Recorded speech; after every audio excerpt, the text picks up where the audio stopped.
우리가 흔히 쓰는 말 중에 마지노선이라는 말이 있습니다. 이 마지노선은 어떤 것이 무너지면 전부가 무너지게 된다. 그럴 때 우리가 이 마지노선이라는 말을 사용하곤 하죠.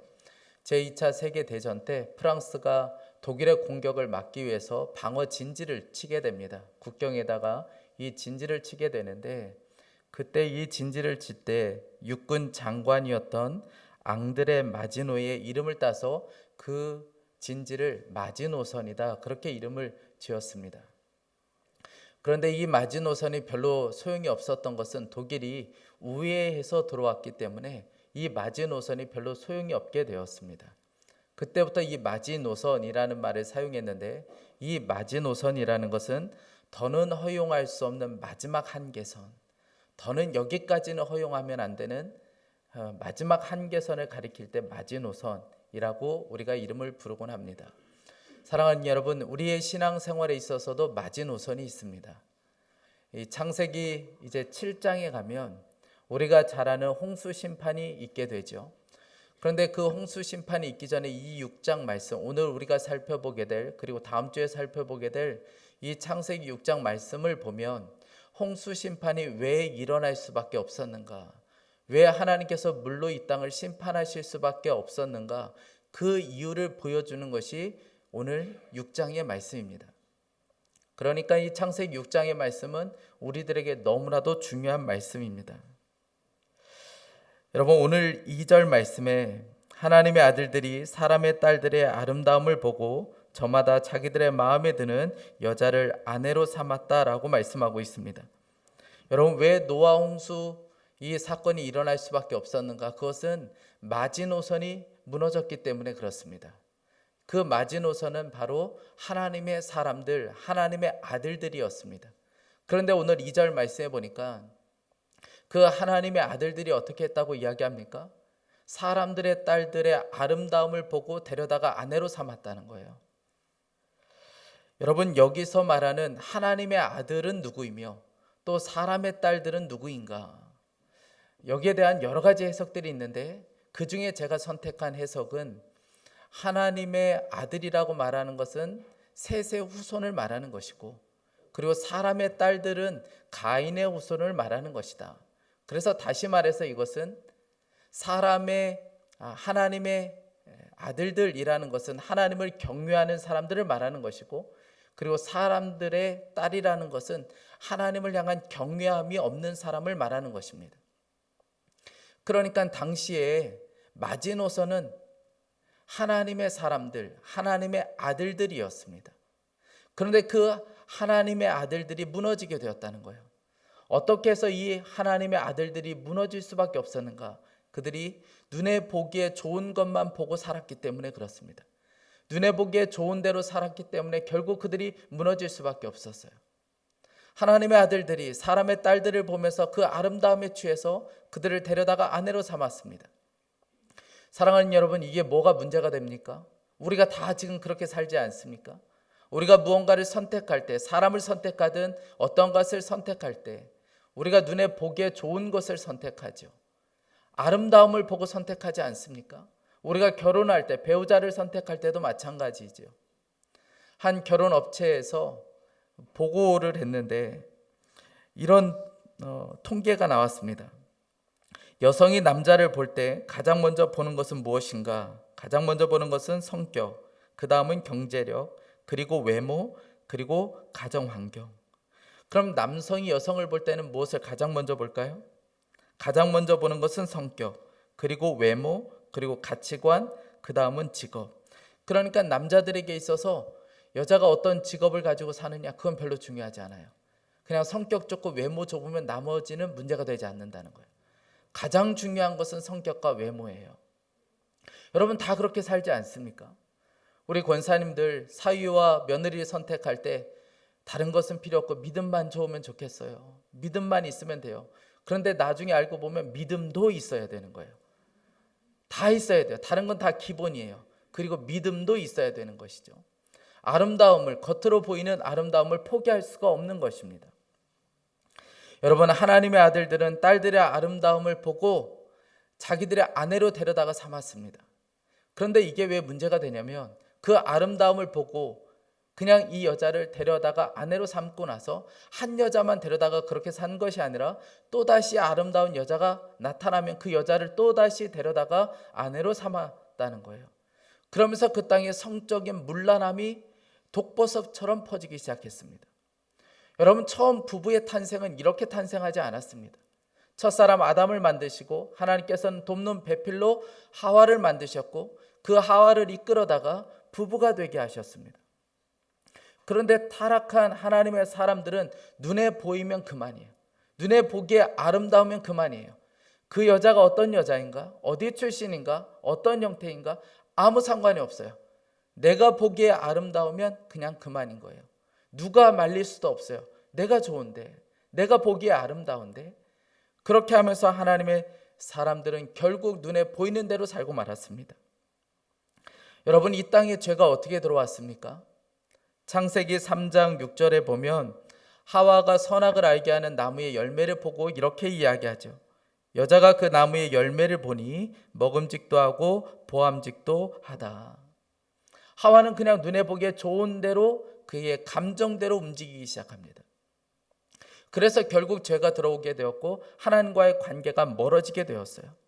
결국 죄는 무엇인가? 내가 보기에 좋은 대로 살아가는 것, 그것이 바로 죄입니다. 내가 보기에 좋게 보이는 것, 내가 보기에 아름답게 보이는 것, 그대로 살아가는 것이 바로 죄예요. 여러분, 우리가 보기에 좋은 대로 살아가는 것이 죄가 되는 이유는 우리가 보는 것, 우리가 생각하는 것이 다 병들어 있기 때문에 그렇습니다. 그러니 우리가 보는 대로 살아가는 것은 이 땅에 살면서 가장 위험하게 살고 있는 것입니다. 여러분, 진짜 중요한 것은 보이지 않는 것들이에요.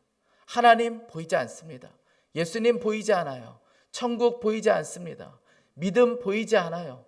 진짜 중요한 것은 다 보이지 않는 것들이에요. 그래서 사도 바울이 고린도후서 4장 18절에 보면 이렇게 이야기합니다. 우리가 주목하는 것은 보이는 것이 아니요 보이지 않는 것이니 보이는 것은 잠깐이요 보이지 않는 것은 영원함이라. 사도 바울은 보이는 것만 보고 살지 않았어요. 보이지 않는 것을 보면서 살았다는 거예요. 왜냐하면 보이는 것은 잠깐이지만 보이지 않는 것은 영원하기 때문에 그렇습니다. 여러분, 그런데 하나님의 아들들은 보이지 않는 것에는 관심이 없어요. 오직 보이는 것, 보이는 아름다움, 그것만 보고 살았다는 거예요. 하나님의 아들들은 이렇게 무너지고 말았습니다. 그리고 하나님의 심판이 여기에서부터 시작된 거예요. 그러니까 여러분, 하나님의 사람들이 무너지면 끝나는 거예요. 하나님의 아들들이 무너지면 그때부터 심판이 있게 되는 것입니다. 여러분, 여기서 말하는 하나님의 아들들은 바로 저와 여러분을 말하는 것이고 그리고 우리 교회를 말하는 것입니다. 여러분, 교회가 언제 위기가 찾아온 것입니까? 눈에 보이는 것을 따라 살면 교회는 위기인 거예요. 목사인 제가 눈에 보이는 어떤 유력한 사람, 눈에 보이는 건물의 화려함, 이것만 따라 살면 목사는 위기가 온 것입니다. 그건 여러분들도 마찬가지예요. 여러분들이 삶을 살아가면서 눈에 보이지 않는 것이 아니라 눈에 보이는 아름다움만 따라 살고 있다면 여러분들의 삶에 지금 위기가 찾아온 것이죠. 여러분, 하나님은 이 모습을 보면서 너무나도 안타까우셨습니다. 그래서 오늘 3절에 이렇게 말씀하세요. 주님께서 말씀하셨다. 생명을 주는 나의 영이 사람 속에 영원히 머물지는 않을 것이다. 사람은 살과 피를 지닌 육체요 그들의 날은 120년이다. 하나님은 나의 영을 사람과 영원히 함께 있을 수 없게 될 것이다 라고 말씀하세요. 여러분, 여기서 말하는 나의 영이라는 것은 하나님께서 사람을 만드시고 그 코에 불어넣으신 생기를 말하는 것입니다. 그런데 하나님께서는 영원히 함께 있을 수가 없다는 거예요. 그런데 하나님의 영이 떠나는 순간 오늘 말씀해 보니까 육체가 될 것이다, 그렇게 말씀하세요. 여러분, 여기서 표현이 그냥 육체라고 표현해서 그렇지 한마디로 이런 것입니다. 하나님의 영이 떠나면 그저 살덩이에 불과하다는 거예요. 고깃덩이에 불과한 사람이 되고 만다는 것이죠. 그 사람이 외모로 보기에 어떠한 사람인가 아무 소용이 없습니다. 여러분, 4절을 보면 하나님의 아들들과 사람의 딸들이 결혼해서 그 가운데 아들이 태어나게 되는데, 자녀가 태어나게 되는데 용사들이다. 그 사람들이 네피림이다. 세상에서 유명한 사람이라고 이야기합니다. 4절 말씀입니다. 그 무렵에 그 후에도 얼마 동안 땅 위에는 네피림이라고 하는 거인족이 있었다. 그들은 하나님의 아들들과 사람의 딸들 사이에서 태어난 자식들이었다. 그들은 옛날에 있던 용사들로서 유명한 사람들이었다. 여러분, 민수기 13장을 보면 네피림이라는 말이 등장하게 되는데, 이스라엘 백성들이 가나안을 점령할 때에 그곳에 살던 거주민들이 바로 네피림, 거인들이었습니다. 덩치가 굉장히 큰 거인들을 네피림이라고 불렀습니다. 그런데 오늘 말씀해 보니까 하나님의 아들들과 사람의 딸들이 결혼해서 네피림이 나오게 되었는데, 그들은 어떤 사람이었는가? 용사였고, 그리고 너무나도 유명한 사람이 되었다는 거예요. 여러분, 우리가 결혼을 하고 아이를 낳고 그 아이가 강해지기를, 그 아이가 유명해지기를 우리가 얼마나 바라고 있습니까? 세상에 나가서 좀 유명한 사람이 되었으면 좋겠고, 세상에 나가서 좀 더 강한 사람이 되기를 원하죠. 그런데 여러분, 우리가 한 가지 잊지 말아야 될 것은 하나님의 영이 떠나면 아무 소용이 없다는 거예요. 여러분, 사울을 한번 생각해 보세요. 성경에서 전무후무한 사람이 바로 사울입니다. 사울은 부족함이 아무것도 없는 사람이 바로 사울이었어요. 그런데 그 안에 죄가 들어가는 순간에 하나님은 사울과 함께 하실 수가 없었습니다. 그래서 하나님의 영이 떠나자 그 사울은 아무것도 아닌 사람이 되고 말았어요. 여러분, 우리들도 마찬가지입니다. 여러분, 하나님의 영이 떠나면, 우리가 죄로 인하여 하나님의 영이 떠나면 그저 고깃덩이에 불과하다는 거예요. 육체에 불과하다는 것이죠. 여러분, 그럼에도 불구하고 우리 자녀는 잘 됐으면 좋겠어요. 성공했으면 좋겠어요. 유명해졌으면 좋겠어요. 여러분, 왜 그렇습니까? 우리도 철저히 눈에 보이는 것만 중요하게 여기며 살고 있기 때문에 그렇습니다. 여러분, 정말 중요한 것은 세상이 그 사람을 어떻게 평가하느냐가 아니라 하나님이 그 사람을 어떻게 보느냐가 더 중요하죠. 여러분, 오늘 말씀에 나오는 그 네피림, 용사였어요. 그리고 너무나도 유명한 사람이 되었습니다. 그런데 여러분, 그들을 향하여 하나님이 어떻게 평가하시는지 5절 말씀을 보세요. 주님께서는 사람의 죄악이 세상에 가득 차고 마음에 생각하는 모든 계획이 언제나 악한 것뿐임을 보시고서. 여러분, 하나님께서는 사람들이 생육하고 번성하도록 하셨습니다. 그런데 사람들이 번성하면 번성할수록 죄악이 그 땅에 가득해지기 시작했어요. 여러분, 왜 이런 일이 벌어졌습니까? 사람들의 마음에 품은 것이 다 악했기 때문에 그렇다는 거예요. 이 악함이 가득했기 때문에 나오는 것은 다 죄에 불과했어요. 그러면서 세상에 죄가 가득해지고 말았습니다. 그 안에 악이 있으면 나오는 것은 죄밖에 없어요. 그래서 여러분, 가장 중요한 것은 마음이 새롭게 되는 것이 중요합니다. 여러분, 어떻게 해야 이 마음이 새로워질 수 있습니까? 보이지 않는 것을 바라보며 살아야 마음이 새로워질 수가 있어요. 여러분, 사람은 보이는 것만 바라보며 살면 인간은 악한 마음을 가질 수밖에 없습니다. 그러나 우리가 보이지 않는 것을 바라보며 살 때, 그때 우리의 마음은 새로워질 수 있어요. 보이지 않는 하나님의 나라, 보이지 않는 그 하나님을 바라보게 될 때 우리의 마음은 진짜 새로워질 수 있고 악함에서 벗어날 수 있게 되는 것이죠. 그런데 여러분, 그 땅이 왜 죄가 이렇게 퍼질 수밖에 없었습니까? 다 하나같이 보이는 아름다움만 보고 살았기 때문에 그래요. 눈에 보이는 것만 보고 살았기 때문에 그렇습니다. 1970년 또 80년대 미국 기독교 역사에 정말 가장 유명한 분이라고 할 수 있는 목사님 중에 한 분이 짐 베이커라는 목사님이세요. 이분은 겉으로 보기엔 대단히 성공한 목사님이세요. 당시에 이분이 운영하는 텔레비전 네트워크는 한 1,400만 명이 넘는 1,400가정이 넘는 가정에서 수신을 할 정도로 대단한 인기를 누렸습니다. 이분이 운영하는 신앙수양관 그리고 수많은 기독교 사역 다 성공했어요. 엄청난 결과를 가져왔습니다.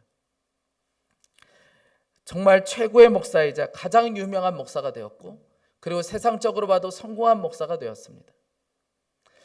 그런데 눈에 보이는 그 화려함에 취해서 진짜 중요한 것을 너무나도 많이 놓치고 살았습니다. 이분이 이런 고백을 했어요.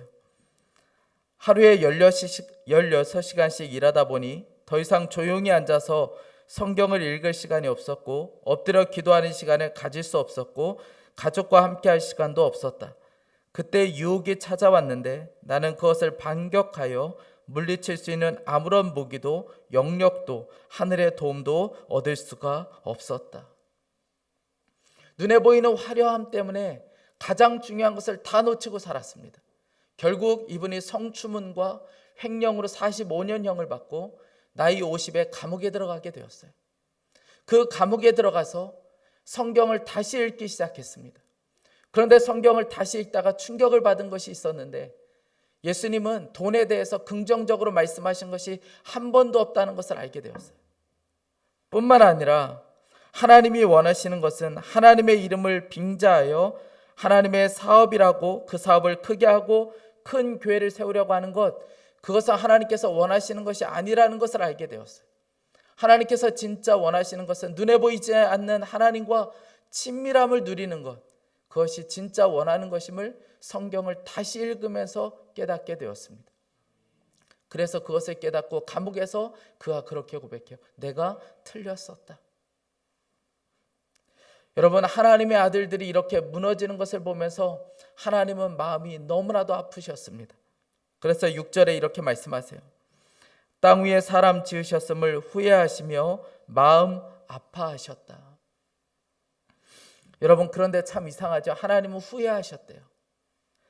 민수기 23장 19절에 보면 하나님은 인생이 아니시니 후회하지 않으시는 분이라고 하셨거든요. 그런데 오늘 말씀해 보니까 하나님께서 후회하셨다는 거예요. 여러분, 여기서 말하는 이 후회한다고 할 때 쓰여진 이 단어는 나함이라는 단어입니다. 이 나함이라는 말은 깊이 숨을 쉰다는 의미예요. 깊이 숨을 쉰다. 그러니까 우리가 알고 있는 그런 후회를 말하는 것이 아닙니다. 우리는 언제 후회합니까? 우리가 잘못을 저질렀을 때 그것 가지고 후회하죠. 그런데 여기서 하나님께서 후회하신다는 것은 내가 창조하신 것을 후회한다, 이런 의미를 가지고 있지 않습니다. 하나님께서는 깊은 숨을 쉬셨다는 거예요. 그리고 마음 아파하셨다는 거예요. 그래서 6절에 보면 후회하시며 마음 아파하셨다라고 기록하고 있습니다. 하나님은 깊은 숨을 내쉬며 사람들의 그 모습을 보며 마음 아파하셨다는 거예요. 결국 하나님께서는 창조하신 그 사람을 다 쓸어버리겠다고 하십니다. 7절 말씀에 우리 7절 다 함께 읽어보겠습니다. 이르시되 내가 창조한 사람을 내가 지면에서 쓸어버리되 사람으로부터 가축과 기는 것과 공중의 새까지 그리하리니 이는 내가 그것들을 지으셨음을 한탄함이니라 하시니라. 아멘. 여러분, 이것만 보면 하나님이 진짜 무자비한 분처럼 보여집니다. 그런데 여러분, 하나님의 본심은 이 7절 뒷부분에 있어요. 여러분, 하나님께서는 그렇게 무자비하게 사람을 다 쓸어버리겠다고 하셨어요. 그런데 사람만 쓸어버리시는 것이 아니라 가축들, 짐승들, 공중의 새들도 쓸어버리시겠다는 거예요. 여러분, 짐승과 가축 편에서 보면 이것처럼 억울한 일이 어디 있습니까? 죄는 사람이 지었는데 그 모든 것들도 다 쓸어버리시겠다는 거예요. 여러분, 여기에 하나님의 본심이 숨어 있어요. 사람이 없으면 다른 것은 존재할 이유가 없어요. 사람이 이 땅에 존재하지 않으면 그 어떤 것도 존재할 필요가 없는 거예요. 그 정도로 하나님께는 사람이 귀한 거예요.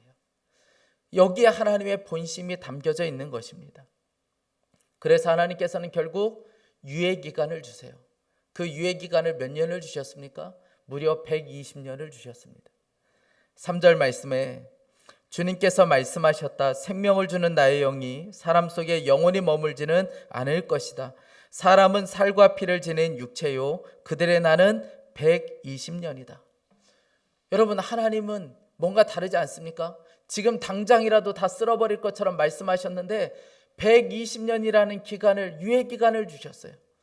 그러니 여러분, 120년이라는 이 시간은 하나님의 인자하심이 얼마나 놀라우신가, 하나님의 사랑이 얼마나 위대하신가, 하나님의 사랑이 얼마나 크신가, 하나님은 얼마나 오래 참으신가를 보여주는 것이 이 120년이라는 기간을 말해주는 것이죠.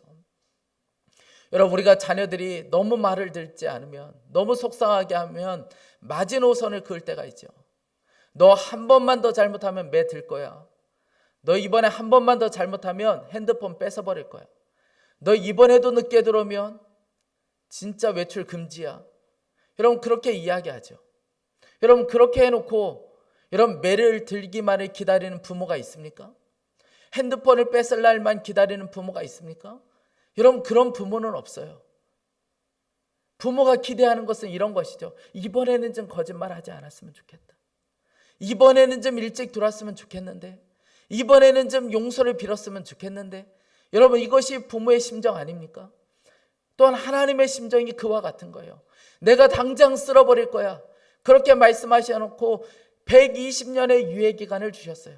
우리가 뒤에 가서 살펴보겠지만 방주를 만든 기간이 몇 년이었습니까? 120년이에요. 여러분, 그냥 하루 사이에 뚝딱 만들어 놓고 그냥 다 쓸어버리면 끝나는 거예요. 그런데 하나님께서는 유예기간을 주셨어요. 여러분, 오늘 말씀에 하나님은 후회하시며 한탄하시며 하나님께서는 너무나도 마음 아파하셨다, 그렇게 말씀하세요. 그런데 여러분, 오늘 말씀에 보면 반전이 있습니다. 8절 말씀이에요. 그러나 노아만은 주님께 은혜를 입었다. 여러분, 언제나 은혜를 입는 자들이 있습니다. 여러분, 왜 그렇습니까? 하나님께서는 우리에게 은혜 베푸시기를 원하시는 분이시기 때문에 그래요. 민수기 6장 24절부터 26절 말씀입니다. 여호와는 내게 복을 주시고 너를 지키시기를 원하며 여호와는 그의 얼굴을 내게 비추사 은혜 베푸시기를 원하며 여호와는 그 얼굴을 내게로 향하여 드사 평강 주시기를 원하노라 할지니라 하라. 은혜 베풀기를 원하노라. 사랑하는 여러분, 이것이 바로 하나님의 본심입니다. 우리는 다 그 은혜를 받으며 그 은혜를 누리며 살아가는 자들이에요. 여러분, 하나님께서 우리들에게 은혜를 베풀어 주셨습니다. 여러분, 우리가 하나님의 마음을 아프게 하고 하나님의 마음을 한탄하게 만들 때가 얼마나 많이 있었습니까? 그럼에도 불구하고 하나님께서 우리에게 은혜를 베풀어 주셨어요. 우리는 그 은혜를 입은 자가 되었습니다. 여러분, 만약 그 은혜가 아니었다면 우리 중에 이 자리에 있을 수 있는 사람이 누가 있을 수 있겠습니까? 여러분, 은혜를 입은 노아가 어떻게 살았는지를 보세요. 우리 다음 주 말씀이긴 하지만 9절 말씀입니다. 은혜를 받은 노아가 어떻게 살았는가? 9절에 노아의 역사는 이러하다. 노아는 그 당대에 의롭고 흠이 없는 사람이었다. 노아는 하나님과 동행하는 사람이었다. 여러분, 노아는 하나님과 동행했다는 거예요. 그러니까 노아는 눈에 보이는 화려함을 따라서 살지 않았다는 거예요. 노아는 눈에 보이지 않는 하나님을 바라보며 살았다는 것입니다. 여러분, 그 땅에 있는 모든 사람들이 눈에 보이는 것만 따라가다가 죄가 온 땅에 가득해졌습니다. 죄악의 하늘을 찌르고 있을 때에 노아만큼은 눈에 보이는 것을 따라 살지 않았고 눈에 보이지 않는 하나님을 바라보며 살았다는 것이죠. 죄로 인하여 자신을 더럽히지 않았고 눈에 보이지 않는 하나님을 바라보며 그 하나님과 동행하며 살았다는 거예요. 사랑하는 여러분, 은혜를 받은 사람들, 진짜 하나님의 아들들은, 하나님의 사람들은 이렇게 살아야 마땅한 것입니다. 여러분, 노아 한 사람이었어요. 그런데 하나님께서는 그 노아 한 사람, 하나님과 동행하는 그 한 사람 때문에 그 땅을 끝내지 않으세요. 왜요? 하나님은 은혜 베풀기를 원하시는 분이기 때문에 그렇습니다. 사랑하는 여러분, 한국교회가 여기까지 올 수 있었던 것은 눈에 보이는 화려함이 아니라 눈에 보이지 않는 그 하나님을 바라보는 믿음의 선배들이 있었기 때문에 여러분, 우리가 여기까지 올 수 있었던 것입니다. 우리가 잘 아는 주기철 목사님이 그러시죠. 여러분, 당시에 신사참배는 수많은 사람들이 강요했던 것들이에요. 이거는 우상숭배 아니고 국민 의례에 불과하다. 그러니 아무 상관이 없다. 오히려 교단이 일어나서 그것을 강요하곤 했습니다. 여러분, 모든 사람들이 다 그렇게 편안함을 따라갈 때, 그 화려함을 따라갈 때, 그러나 거기에 대적하면서 섰던 분이 바로 주기철 목사님이세요. 이분이 순교하기 전에 본인이 사역하셨던 교회에서 이런 설교를 하셨습니다. 나의 사랑하는 교우 여러분, 그리스도의 사람은 살아도 그리스도인답게 살고 죽어도 그리스도인답게 죽어야 합니다. 죽음을 무서워 예수를 저버리지 마시오. 풀의 꽃과 같이 시들어 떨어지는 목숨을 아끼다가 지옥에 떨어지면 그 안이 두렵습니까? 한 번 죽어 영원한 천국 복락 그 안이 즐겁습니까? 이 주목사가 죽는다고 슬퍼하지 마시오. 나는 내 주 밖에 다른 신 앞에서 무릎을 꿇고는 살 수가 없습니다. 더럽게 사는 것보다 차라리 죽고 또 죽어 주님 향한 정절을 지키려 합니다. 주님을 따라 나의 주님을 따라서의 죽음은 나의 기원입니다. 여러분, 한국교회의 마지노선과 같은 분이신 거죠. 제가 참 도전을 받았던 선교사님이 있는데, 이분이 서울대 의대를 졸업해서 의사로 일하다가 의사 가운을 벗고 저 에티오피아로 떠난 선교사님이 계세요. 정말 대단하죠. 어떻게 그 안정적이고 편안하고 좋은 자리를 놓고 이렇게 떠날 수 있을까? 그런데 하나님의 부르심에 정말 그 즉시 순종하여 에티오피아로 다 떠났어요. 그런데 그렇게 떠났다가 그곳에서 이유도 알 수 없고 치료 방법도 알 수 없는 파킨슨병에 걸리게 됩니다. 한국에 들어와 병원에서 파킨슨이라는 이야기를 들었을 때 하나님 앞에 기도했어요. 하나님, 왜 저에게 이런 것을 허락하셨습니까? 그런데 하나님께서는 아무 답도 주지 않으셨어요. 그런데 다만 한 가지 마음은 너무나도 분명하게 주셨는데, 그것은 다시 에티오피아로 떠나라. 그때 아내에게도 하나님께서 환상을 하나 보여주셨어요. 자신이 예수님께 안겨서 어디론가 가고 있는데 그 안에서 너무나도 편안한 거예요. 그런데 밑을 보는데 예수님께서 가시와 돌로 가득한 곳을 걷고 계셨고 그 발에는 피가 철철 흐르고 있었어요. 예수님의 발에서는 피가 나지만 자신은 예수님에 안겨서 너무나도 편안하게 있는 거예요. 그때 알게 되었어. 아, 이 길은 내가 가는 것 아니고 예수님이 가시는 것이구나. 나는 그저 그 예수님과 함께 가는 것이구나. 그것을 깨닫게 되었어요. 두 사람이 그렇게 떠났습니다. 많은 사람들이 가끔씩 이 선교사님을 볼 때마다 그렇게 묻는다 그래요. 언제 돌아오실 거예요? 언제 돌아올 거예요? 여러분, 그렇죠. 그 안정적이고 좋은 자리를 놓고 떠났으니 여러분 궁금하지 않겠습니까? 언제쯤 돌아올까? 그런데 이분들이 그 질문에 대하여 늘 이렇게 대답하세요. 왜 돌아가야 합니까? 하나님이 계신 곳이 제일 좋은 곳이니까 하나님이 원하시는 곳에 저희는 있습니다. 여러분, 목회를 하다 보니까 종종 이런 분들을 만날 때가 있습니다. 건설업을 하시는 장로님, 눈에 보이는 성공 따라 살지 않겠다고 접대하는 것을 모든 것을 다 멈추셨어요. 그때부터 사업에 엄청난 어려움이 시작되었습니다. 죽을 것 같은 고통이 찾아올 때마다 이 장로님이 불렀던 찬양이 있었는데, 예수의 이름으로 나는 일어서리라. 늘 그 찬양을 부르며 사업을 하셨다는 거예요. 불법한 일들을 그냥 볼 수가 없어서 승진을 포기한 성도도 있고, 가정 있는 남자를 만나 절대 헤어지지 못하겠다, 이것이 내게 너무 행복하다고 하던 여자 성도가 관계를 정리하고 하나님 앞에 나와서 눈물로 세례를 받는 분도 보았습니다. 여러분, 눈에 보이는 성공과 눈에 보이는 쾌락이 아니라 하나님을 더욱더 중요하게 여기는 성도들인 것이죠. 여러분, 이러면 소망이 있습니다. 이것이 바로 이 땅의 마지노선으로 살아가는 법이에요. 사랑하는 여러분, 우리가 무너지면 끝나요. 왜냐하면 저와 여러분은 마지노선이기 때문에 그렇습니다. 이 시대에 하나님의 사람들이 바로 마지노선이에요. 저와 여러분, 그리고 우리 교회가 바로 마지노선입니다. 하나님의 사람들 무너지지 않으면 무너지지 않게 됩니다. 여러분, 다 그렇게 산다 할지라도, 다 눈에 보이는 것을 따라서, 화려함을 따라서 그렇게 산다 할지라도, 저와 여러분의 만큼은 눈에 보이는 것이 아니라 눈에 보이지 않는 하나님을 따라 사는, 이 땅의 진짜 마지노선으로 사는 저와 여러분이 될 수 있기를 간절히 축복합니다. 그러나 노아는 은혜를 입었더라. 여러분, 이것이 우리들의 이야기가 될 수 있기를 간절히 원합니다. 함께 이 찬양 좀 함께하고 좀 기도하기 원합니다.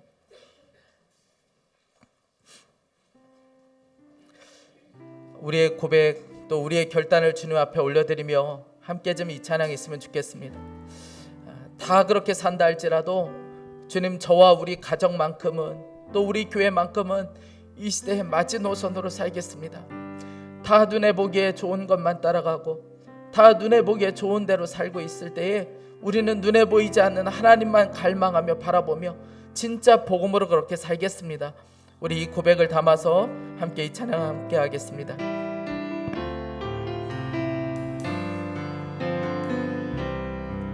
많은 이들 말하고 많은 이들 노래는 하지만 정작 가지 않는 길 두려운 생각보다 많이 힘들고 험한 길보다 그저 말로만 가려기에 점점 멀어져만 가네. 내게 생명 주었던 그 길 점점 이용하려 하네. 내게 사랑 주었던 그 길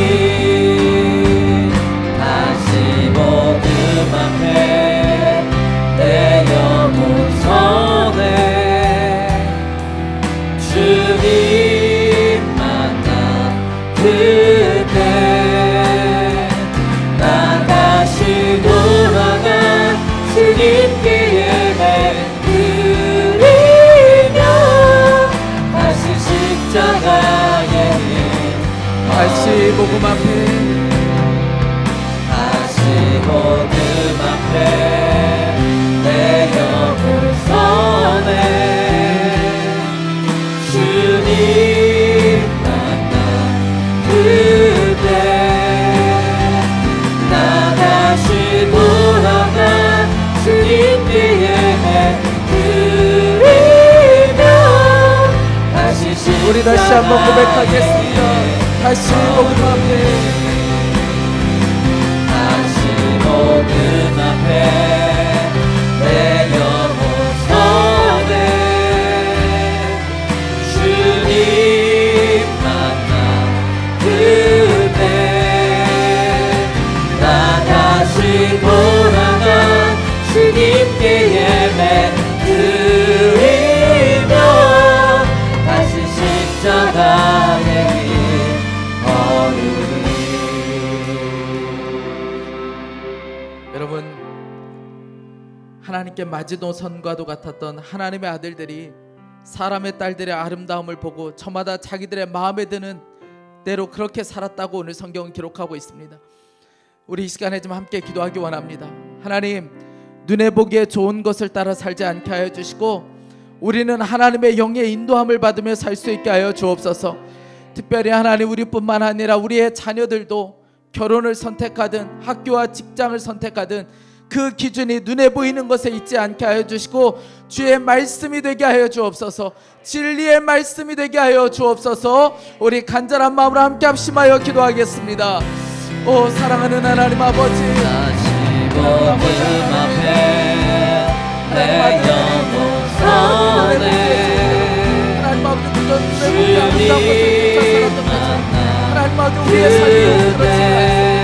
하나님 아버지, 눈에 보이는 성공, 눈에 보이는 아름다움, 눈에 보이는 만족, 눈에 보이는 쾌락, 하나님 그것을 따라 우리가 살고 있는 것을 사랑하는 하나님 아버지, 우리를 불쌍히 여겨주시고 우리를 긍휼히 여겨주시기를 원합니다. 하나님 아버지, 하나님의 사랑, 하나님 아버지 영적인 마주노선과도 같이 보니까 하나님 아버지, 눈에 보이는 것을 따라 하나님 무너지는 삶이 되지 않게 하여 주시기를 원합니다. 사랑하는 하나님 아버지, 하나님 아버지, 눈에 보이는 것을 따라 살지 않게 하여 주옵소서. 하나님 결혼을 선택하는, 하나님 직장을 선택하는, 야구를 선택하는, 눈에 보이는 것을 중요해서 따라 살지 않게 하여 주옵소서. 하나님 진리의 말씀을 따라 살게 하여 주옵소서. 하나님의 따라 살게 하여 주시기를 원합니다. 사랑하는 하나님 아버지, 주님 역사하소서. 하나님 아버지, 주님 모으시기를 간절히 원합니다. 하나님 눈에 보이는 것을 따라 살지 않게 하여 주시고 언제나 주님의 말씀을 살게 하여 주옵소서. 하나님 아버지, 주님의 말씀을 따라 살게 하여 주시고 눈에 보이지 하나님을 나 바라보며 다시 우리 열린 손을 돌아가 주님께 예배 드리며 다시 십자가의 길 여러분, 때로는 우리가 하나님의 마음을 아프게 하고 하나님을 한탄하게 만들 때도 있지만 하나님의 은혜로 오늘도 우리가 이 자리에 있음을 믿습니다. 우리 이 시간에 다시 한번 기도할 때 하나님의 은혜로 사는 자임을 알고 눈에 보이는 화려함이 아닌 눈에 보이지 않는 하나님과 동행하는 삶을 살게 하여 주옵소서.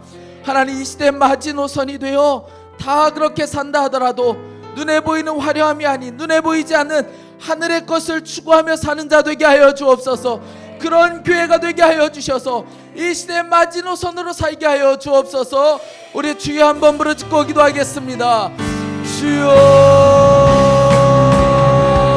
다시 복음 앞에 내 영혼 선에 내 마음을 너무나도 아프게 하고 주님만 그대 나 다시 돌아가 주님께 예배 드리며 다시 십자가의 길 다시 복음 앞에 내 영혼 선에 주님 그대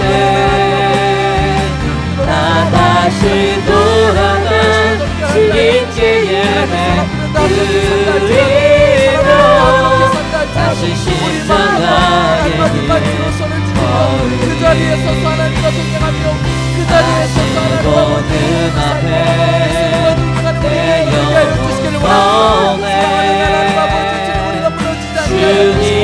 우리가 거룩한 손을 들고 그대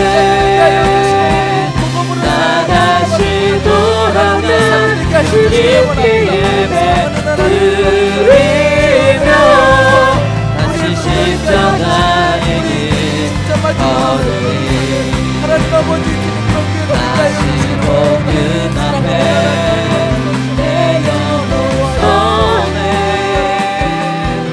주님 그대 나 다시 돌아가 주님께 예배 드리며 다시 십자가의 길 걸으리. 사랑하는 하나님, 하나님의 기대였던 하나님의 아들들이 그저 눈에 보기 아름다움을 따라가다가 무너지는 것을 보며 하나님의 마음은 한탄하셨고 하나님의 마음은 너무나도 후회와 아픔으로 가득한 것을 보게 됩니다. 사랑하는 하나님, 이것이 우리들의 삶이 되지 않기를 원합니다. 이 땅에 하나님의 정말 마지노선으로 세워주신 저와 우리 사랑하는 성도들과 우리 교회가 하나님 아버지 눈에 보이는 화려함을 따라 살지 않게 하여 주시고 다 그렇게 산다 할지라도 우리들만큼은 하나님 영적인 마지노선이 되어 눈에 보이는 것을 따라 살지 않고 눈에 보이지는 않는 하나님과 동행하는 우리의 삶이 될 수 있게 하여 주옵소서.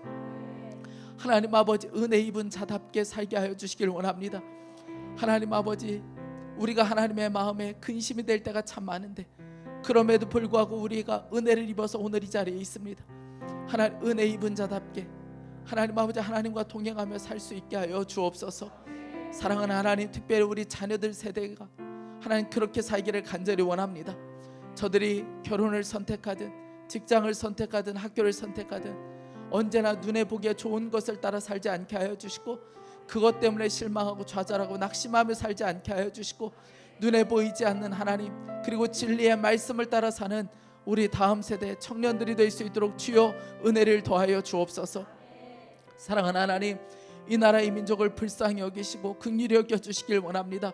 사람들이 다 눈에 보기에 하나님 자신이 좋은 대로 판단하고 있습니다. 극심한 분열을 겪고 있습니다. 하나님, 십자가에서 이루신 하나됨을 통하여 이 땅에 하나 되는 역사가 있게 하여 주옵소서. 하나님, 분열이 종식되고 주님이 주시는 놀라운 화평, 평화가 하나님 나라가 이 땅 가운데 임하게 하여 주옵소서. 오늘도 하나님 앞에 예배하며 귀한 예물을 봉헌하여 드립니다. 이 예물이 하나님의 영광을 위하여 사용되게 하여 주시고, 하나님 경제적으로 어렵고 힘든 이들 오늘도 주님의 은혜를 부어주셔서 저들에게 은혜를 베풀어 주십시오. 하나님 묶인 것이 풀어질 수 있게 하여 주옵소서. 질병으로 고통 중에 있는 성도들도 있습니다. 하나님 암의 근원이 떠나가게 하여 주시고, 몸의 통증이 사라지게 하여 주시고, 하나님 아버지 혈액이 맑게 하여 주시고, 하나님 아버지 주님이 치유하시고 회복시키시는 놀라운 은혜가 그 가정과 하나님 저들의 삶 가운데 있게 하여 주옵소서. 하나님 감사합니다. 주 예수 그리스도의 이름으로 기도했습니다. 아멘. 우리 다 함께 일어나셔서 한 번 더 찬양하며 준비하신 예물을 봉헌하겠습니다.